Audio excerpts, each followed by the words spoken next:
Hey, kia ora. Helen Brown taking me live from Sun City in Arizona. Hope you're having a super fantastic, sparkling day. I know I have had an amazing day. It was cold again this morning, 49 degrees when we went out. For those back in New Zealand, it's like 9. When we went out for our walk at 7 o'clock this morning, it was awesome. I have to say, I am absolutely loving these beautiful, crisp, fresh autumn mornings when we go out for a walk. And then by the time we go in the evening, the sweatshirt's got to go back on again because the sun's gone down and the temperature starts to drop rapidly. So it was a beautiful morning this morning. I love fall. I love winter. I love the coldness of it. So yes, I was a very happy person. And for some reason, and it also helps Zeffie too because she walks faster. So we get our walks done quicker because she walks faster and she doesn't seem to dilly-dally as much when it's cold. So I'm not sure what's going on with that, but when it's hot, she's sort of kind of a little lethargic. Yes, she still wants to play and run and all that, but she doesn't do it as much because she overheats very quickly. But get her out there on a cold, brisk morning, and that dog's like, let's get this done. I got to do my business. I got places to go, things to do, people to see. So welcome to Before the Dirt Nap call number 1183. Yes, I did number that correctly. We're still in Family History Month for the month of October. And tonight we're talking about associations, clubs, sports. Oh my. So we're learning more about our ancestors. What profession were they in? Were they jewelers? Were they bookbinders? Were they cooks? Were they farmers? What was their profession? Were they drapers? What was their profession? Because there may have been an association, a union, a club, or something related to their industry that they were in that they may have been part of. And you can go to these clubs and associations and sports teams and things, and you can have a look in there and ask nicely. And some of them will allow you to look in their in their records to see if there's any mention of your ancestors in their records. Some of the club and associations may no longer exist, or they have taken their stuff to be archived and moved it to an archival place. So it could be a state archive, a town archive, a county archive, a national archive, where they will preserve the records for them, or it could be at a local library as well. But the other cool part is that when you get into these records, and you've got clubs, what interests did they have?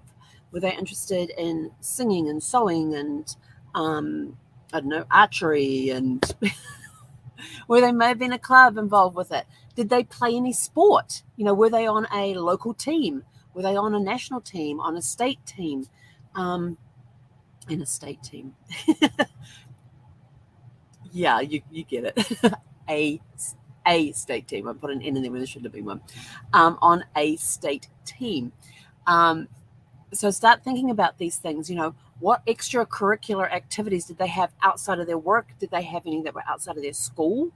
And then you can go and have a look at those and see if you can find the clubs that they belong to, the sports teams that they played for, the associations and everything, and go check out their records. Again, also check out the local newspapers for news relating to those association clubs and sports teams, etc., because they may have been mentioned in a newspaper article. Like I know in the sports news, a lot of times when I'm researching through newspapers, a person's last name may come up, and it's on the sports page, and it's how many points they scored in the sport that they were playing. Was it the person I was looking for? I don't know, because I wasn't researching them for sports, so I didn't know if they played sports. So those are other things that you can look at as well. Were they involved with a non-profit organization? Again, check out records for non-profit organizations. Look at the newspapers for that. Look in the libraries or the archives to see if they have any records that may mention your ancestors in there. Looking at things like associations, clubs, sports, unions, anything where it's a gathering of people, even churches, looking at church records, were they members of a church or a synagogue or a temple or some other religious affiliation? These are records that you can go and look at that may be held in the area where their clubhouse, tabernacle, church, whatever is, in the building where they gathered, or they may have them archived somewhere else. But there's no harm in reaching out to these organizations and asking if they have records and that you're looking for and name who your ancestor is and around the time and everything else.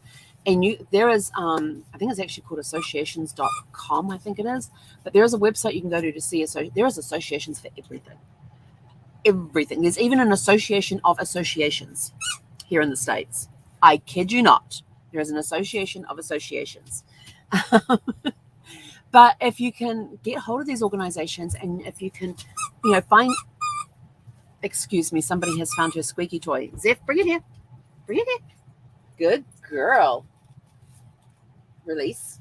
Good girl. She's got the water money. Oh, she's almost taken the strap off. Look at that.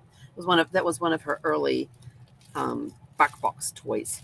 That's just going to sit there for now, okay? You can have it back in a few minutes.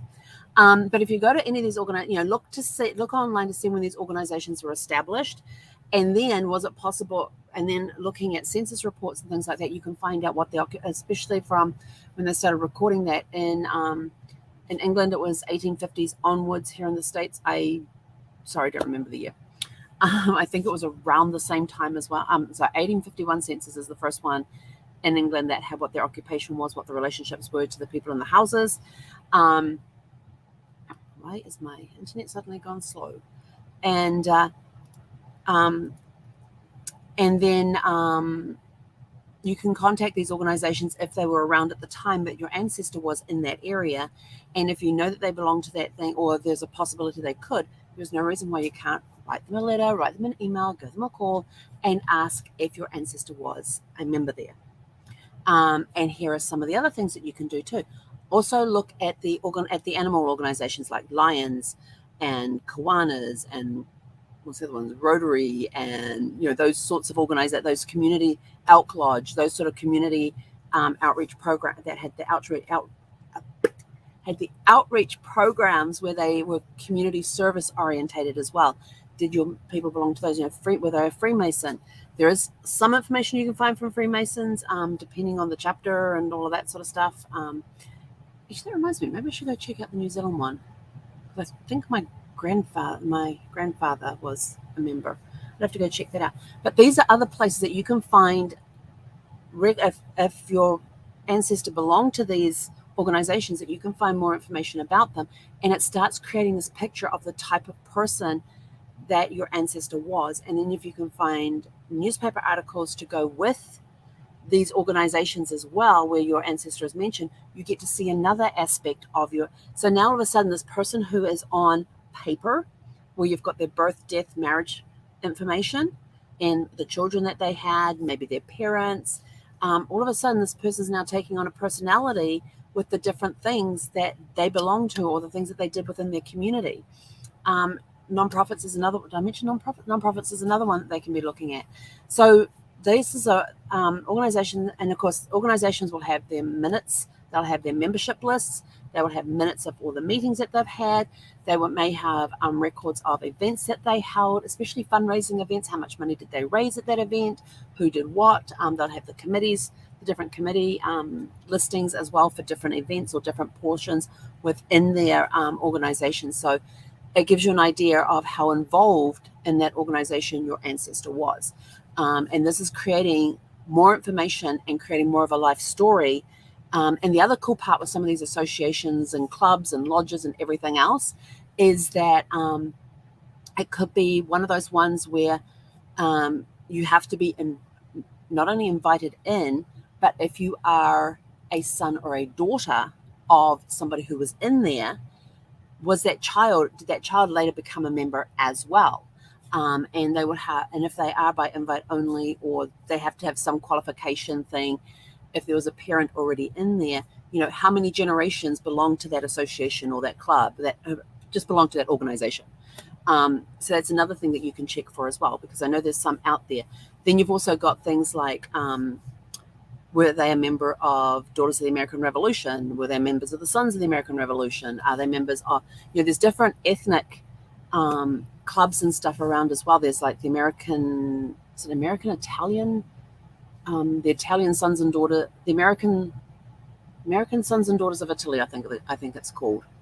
But there's ones like that too, where you've got within like here in the States, you've got clubs and associations of people who are ancestors from different countries, and they have to prove their membership. They have to prove that they are eligible to be part of that. Like I belong to Clan Ross. I'm a life member for Clan Ross here in the United States. I had to prove that I descended from the Ross clan. So there's things that you can go to like that where they have to prove their membership by their genealogy. Wow, what a record that would be. And I have found in checking for my mother-in-law's association with the American Revolution, I actually came across some family trees that had been submitted as proof where they had common ancestors to my mother-in-law. And so I was like, oh, that's interesting. Now, how did they get, where did they come into the where did they come in from the family tree? And so I'm taking these pedigree charts that were submitted as proof for members of the Daughters of the American Revolution and even the Sons of the American Revolution as well, and comparing that to my tree to see where in the tree they fit, and found out things that way as well. So it's been very interesting doing that sort of stuff. So there's other reasons that you can go, especially where they have to prove their genealogy. And now you can go to them and you can go, well, my ancestor was blah, blah, blah, blah. Here is their information. And if they look in their files, oh, yes, they were a member here as well. And here's their, ask, what did they have to do to prove that they were a member, they were qualified to, join this thing. And with my Ross affiliation, I didn't have to go back very far. I just had to go back to my second great-grandfather who was born in Scotland. Because my great-grandfather was actually born in New Zealand and in the Ross clan. And then so I didn't have to go back very far. Some people have had to go back longer than that.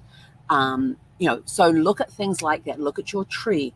Look at where they were located, what times are they located, what are some of the clubs and organizations. I mean, even look, if they were farmers, you've got farmers co-ops out there. You've got Association of Apple Growers, Association, was it the Cattle Ranch Association? Probably making up names.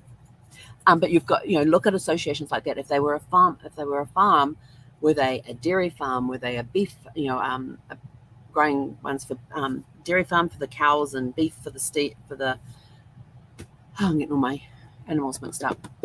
What sort of farm did they have? Was it livestock or was it horticulture? And then look for the different associations, the Apple Growers Association, things like that. The Garlic Association for those that just grew garlic. There are associations for, like I said, every topic. So have a look for different organizations around the areas where your ancestors lived. Is it possible that they could have belonged to one of those associations? You may not be able to find the records online because they may not be digitized. They could still be pen and paper. So you need to take that into account. But at least you can look up online to see how long has that organization been in existence, and was it in existence at the time that your ancestor lived in that area.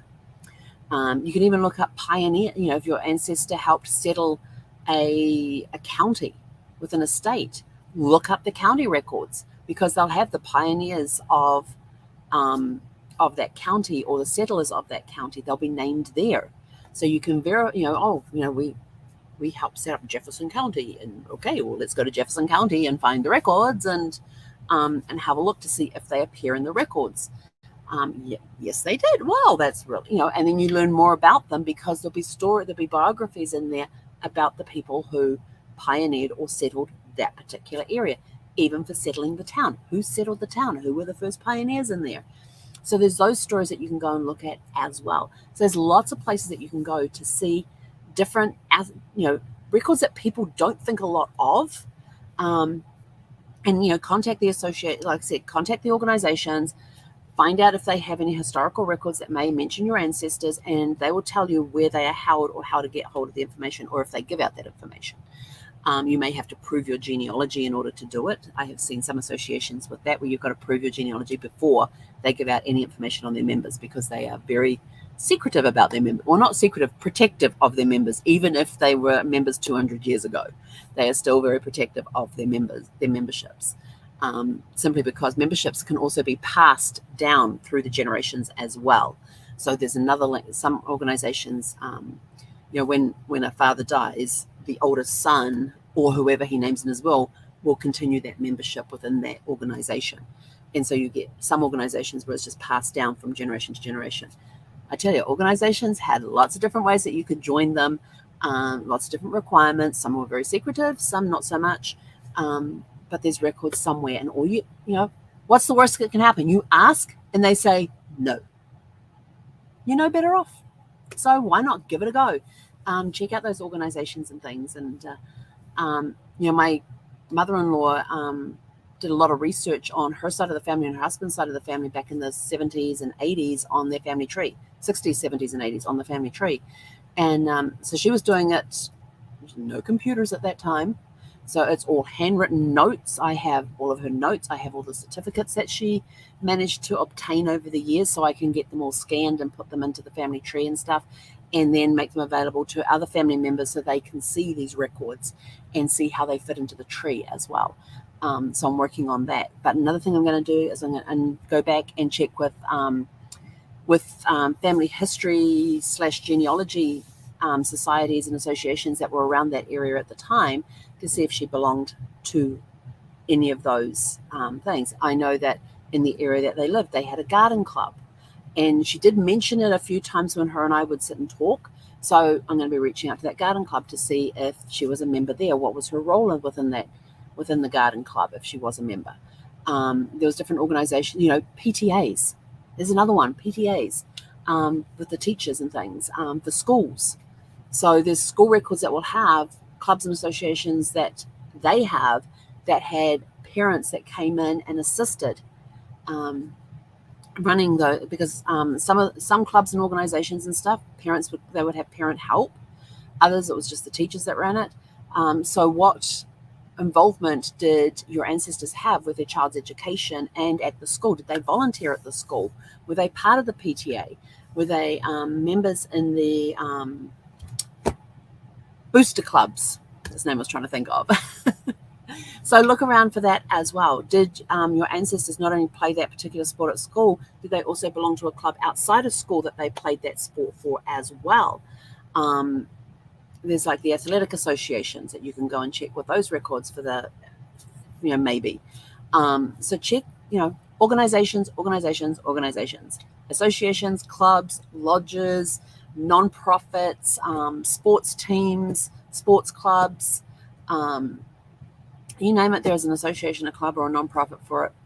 Like I said, there's the Association of the Associations here in the States. Just go to, I think it's associations.com or associations.org, and it lists all the associations in the US, and it's a massive list, because some of the associations are just town-based, some are county-based, some are state-based, some are nationwide.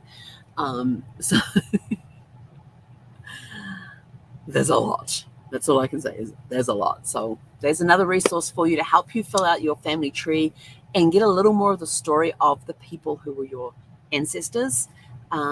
Maybe you belong to an association that they belonged to years ago. Maybe you're one of those ones that have come down through the line, so you can go back to the association and go, how many, I'm a member of this and I inherited it from my father. How many generations do we go back? Just ask them. And they might turn around and say, well, you go back 5 generations and you've only researched 3. You've gone back to your great-grandfather and, wow, they've got an extra 2 levels of generations for you to have a look at. So how cool would that be? Have you even asked how many generations of your family have been in a particular organization? So anyway, 4-H, was it 4-H? Yeah, there's another one for you. 4-H, I didn't know anything about 4-H until I happened to go to the fair they do in San Diego every year, and they were talking about 4-H things, and my husband said, what the heck is 4-H? And he says, oh, it's some club or association you belong to as a kid. And I'm sort of like, well, that helps me a lot. So I had to go and research, and I'm like, oh, this is really interesting. We didn't have anything like this when I was growing up, but maybe they were a member of 4-H. It's been around for a very long time, so maybe you had ancestors that were members of the 4-H.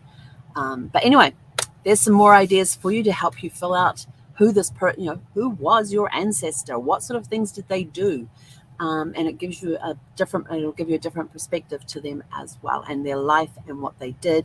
You can see how involved in the community they were, how involved they were with their organization they belonged to, organization or organizations that they belong to. Even for their jobs, like you've got the Policemen's Association, you've got the Firemen's Association. Think of their occupation, and is there an organization for that as well? So you may find them in one of those as well. So anyway, happy hunting. I'm out of here for today. Have a super fantastic sparkling evening, and we will catch up with you guys tomorrow evening at 6 p.m. Pacific. Hey, konera.